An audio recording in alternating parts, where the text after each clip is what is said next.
بسم اللہ الرحمن الرحیم۔ السلام علیکم۔ آج ہم بات کریں گے یورین پرابلم ٹپس، یعنی پیشاب سے ریلیٹڈ جتنے بھی مسائل ہیں ان کے ٹپس بتائیں گے کہ یورینیشن میں کون کون سی پرابلم آتی ہیں اور اس کی میڈیسن کون سی ہے۔ یورین پرابلم، اس کے بارے ہم بات کریں گے۔ تو اگر پیشاب پیشنٹ کو سب سے زیادہ آتا ہے، اگر زیادہ پیشاب کرنے کی حاجت ہے اس کی اور بہت زیادہ پیشاب کرتا ہے تو پھر ہم ایسڈ فاسٹ 30 دیں گے اس کو۔ دوسرے نمبر پہ کہ اگر پیشاب سے بو آتی ہے، سمیل آتی ہے، تو بینزوئک ایسڈ ہم میڈیسن اس کو دیں گے۔ اور اگر پیشاب کم کرتا ہے، یعنی پانی تو بہت زیادہ پی رہا ہے، وہ کہتا ہے کہ مجھے پیشاب کی حاجت ہی نہیں ہوتی، اور اگر ہوتی ہے تو بہت ہی کم پیشاب وہ کرتا ہے، تو پھر ایپس میلیفیکا دیں گے۔ تو پھر 30 پوٹینسی میں پیشاب میں اگر پیپ آتی ہے تو ویسی کیریا 30 پوٹینسی میں دیں گے۔ اسی طرح پیشاب اگر سرخ آتا ہے، اس میں خون ملا ہوا ہے، بووسٹا 30 دیں گے میڈیسن۔ تو اگر پیشاب پیدا ہی نہیں ہوتا، یعنی بن ہی نہیں پا رہا اس کا پیشاب، تو پھر سکیل کار 30 پوٹینسی میں دیں گے۔ ایک پیشنٹ ہے، وہ کہتا ہے جی میرا پیشاب بنتا ہی نہیں، میں اتنا پانی پی رہا ہوں اس کے باوجود وہ ڈرین آؤٹ ہی نہیں ہوتا، تو پھر ہم اس کو جو ہے وہ یہی میڈیسن دیں گے۔ پیشاب پیدا ہی نہیں ہو رہا، اس کا سکیل کار دیں گے۔ تو اسی طرح سے اگر پیشاب پہ اس کا کنٹرول ہی نہیں ہے، یعنی قطرے قطرے گرتے ہیں، تو 0 فائلم دیں گے اس کو 30 پوٹینسی میں۔ پیشاب قطرہ قطرہ آتا ہے تو اگاریکس 30 پوٹینسی میں۔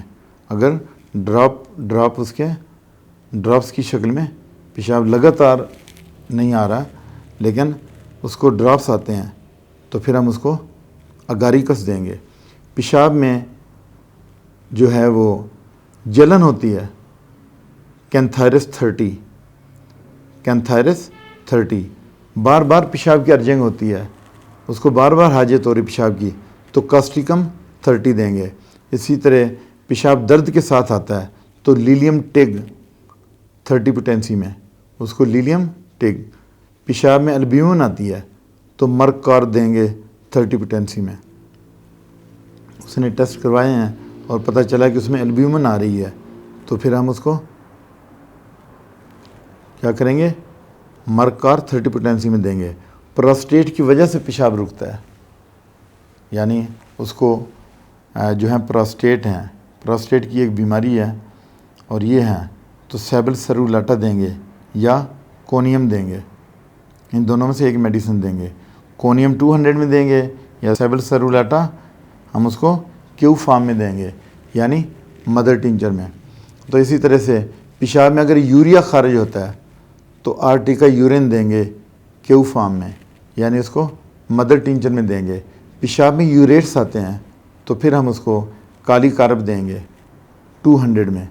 پیشاب میں کوئی نہ کوئی چیز رکاوٹ بن رہی ہے، یعنی رک کے آ رہا ہے، اس کو ہیپر سلف دیں گے۔ پیشاب میں رکاوٹ بنتی ہے، یعنی اس کو حاجت ہوتی ہے لیکن کر نہیں پاتا، تو ہم اس کو ہیپر سلف دیں گے۔ پیشاب میں خون آتا ہے تو ٹیریبینتھائنا کیو پوٹینسی میں 3 ٹائم۔ یہ تھے ٹپس، یورین پرابلم سے ریلیٹڈ ٹپس۔ امید ہے کہ آپ انہیں فالو کریں گے اور اس چینل کو، میری ویڈیوز کو زیادہ سے زیادہ لوگوں کو بتائیں اور سبسکرائب کریں، شیئر کریں، لائک کریں، تاکہ بہت سے لوگوں کو فائدہ ہو۔ جتنے لوگوں کو فائدہ ہو سکتا ہے اتنے بہتر ہے۔ اس کے ساتھ اجازت چاہتا ہوں، اپنا خیال رکھیے گا۔ اللہ حافظ۔